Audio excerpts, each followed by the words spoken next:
அண்ணன் எம் உயங்க பெருமான் சிறியோமை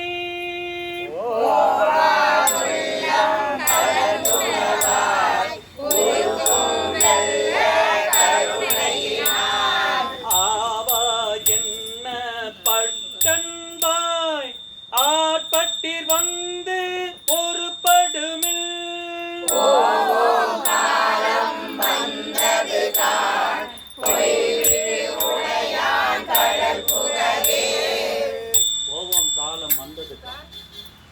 இதுவரை திருவாசகத்தை படிக்கிறது பாடி ஓதி கேட்டது போதும், காலம் வந்துவிட்டது, வாருங்கள் அனைவரும் யாத்திரை போவோம், அவன் திருவடியிலே புகுவோம் என்று மணிவாசக பெருமான் அறைக்கூவலாக கொடுக்கின்றார்.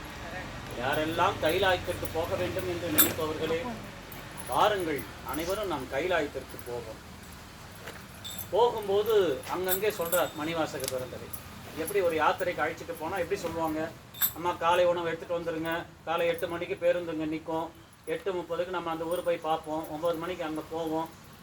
இப்போ போகும்போது எல்லோரும் திருவாசகத்தை கையில் எடுத்துட்டுங்க, பதிகம் ஓதுங்க, யார் யார் வந்தாங்க, அவங்க வந்தாங்களா இவங்க வந்தாங்களா நக்கம் பார்த்துலாம் பார்த்துக்குங்க, யாராவது விட்டுக்கிட்டு வந்துட போகிறீங்க, இதையெல்லாம் சொல்லி அழைத்து போவதை போல கைலாயத்துக்கு அழைத்து போகும்போது மணிவாசகர் நமக்கு என்னென்னலாம் அந்த டிப்ஸ்ன்னு ஆங்கிலத்தில் சொல்லுவார்களே அதை போல என்னென்னலாம் சொல்லி நமக்கு அழைத்துட்டு போறார். அதுதான் இந்த பதிகத்தினுடைய சாரம். புகவே வேண்டாம் புலன்களில் நீர் புயங்க பெருமான் பூங்கழல்கள் மிகவே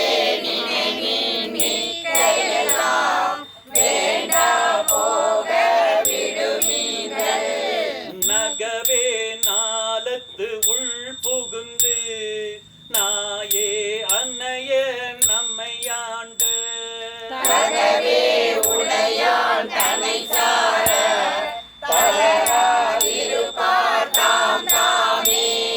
புகவே வேண்டாம் புலன்களில், ஐம்புலன்களில் நீங்கள் புகுந்து இங்கே அமர்ந்து நம்ம எல்லாம் திருவாசகத்தை யாத்திரை பத்தை ஓதும் பொழுது நேரம் ஆகிவிட்டதா, பேருந்து ஒன்று போகிறதா, மணி 4:40 ஆயிடுச்சு, 5 மணிக்கு நாம் பேருந்தை பிடிக்க வேண்டுமே என்று உங்களுடைய 5 புலன்களில் நீங்கள் புகுந்து பார்க்காமல் இறைவன் நம் முன்னாடி எழுந்திருக்கிறான், நாம் எல்லாம் கைலாயம் போய் கொண்டிருக்கிறோம், மணிவாசகர் பெருமான் நம்மை அழைத்து கொண்டு போயிருக்கிறார், அவர் தலைமையிலே நாம் பின் சென்றிருக்கிறோம் என்ற அந்த நினைவு மட்டும் போதும். மிகவே நினைமின் மிக்க எல்லாம் வேண்டாம், மீதியெல்லாம் எதை பற்றி கவலைப்படாதீங்க. போகவே விடுமின்கள், நீங்கள் புலன்களில் எல்லாம் புகுந்து போகாமல் இறைவனை மட்டுமே சிந்தையில் வையுங்கள், அதுதான் உங்களை கைலாயத்திற்கு கொண்டு போய் சேர்க்கின்ற அற்புத வழி என்று ஒரு சின்ன நிகழ்வை மணிவாசக பெருமான் நமக்கு தந்து அழைத்து கொண்டு போகிறார். தாமே தமக்கு சுற்றமும் தாமே தமக்கு விதி வகையும்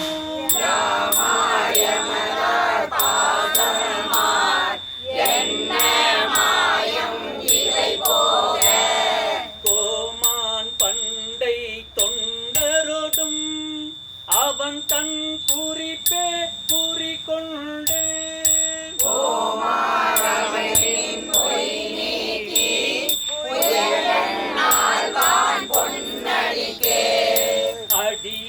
அடியாரானீர் எல்லீரும் அகல விடுமின் விளையாட்டை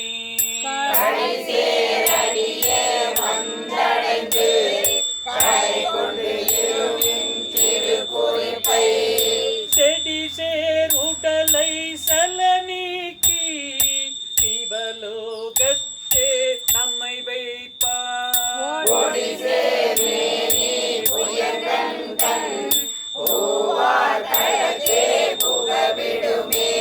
மனிதர்களாக நீங்கள் வந்து இந்த திருவாசகத்தை தொட்டு ஒவ்வொரு வாரமும் இங்கே வந்து சித்தர்களை நினைந்து இந்த திருவாசகத்தை அந்த சித்த திருநாமத்திற்காக அவன் திருவடியிலே புகுந்து நீங்கள் ஓதக்கூடிய இந்த திருவாசகம் மனிதர்களாக வந்த உங்களை அனைவரையும் அடியார்களாக மாறியிருக்கிறார்கள். அந்த சித்தர் பெருமாள் உங்களையெல்லாம் அடியார்களாக மாறியாச்சு, உங்களையெல்லாம் அடியார்களாக மாற்றியாச்சு.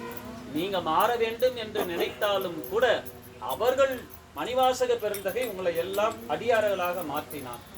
அடியார்களாக மாற்றி நம்ம எல்லோரும்